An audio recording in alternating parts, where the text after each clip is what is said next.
Une première concertation qui commence tout d'abord par un état des lieux. Avec plus de 500 millions d'euros de chiffre d'affaires annuel, la zone Morpa-Coignières est le deuxième pôle majeur de l'agglomération.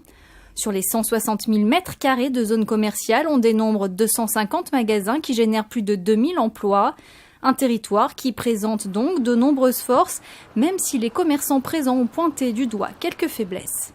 Je m'aperçois que cette zone a des petits problèmes de fréquentation. On a une zone qui est un petit peu désertique en semaine et j'étais très inquiet de la non-réactivité. Je suis venu ici pour m'informer et je ressors un peu plus satisfait car je m'aperçois que d'autres gens que moi ont les mêmes soucis, les mêmes interrogations et travaillent au développement de cette zone.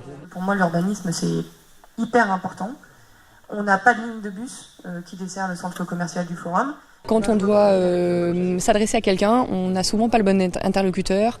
Ça passe d'un nom à l'autre et on n'arrive souvent pas à avoir la personne dont on a besoin. Et donc là, ça permet que tout le monde se connaisse, on sait à peu près qui va s'occuper de quoi.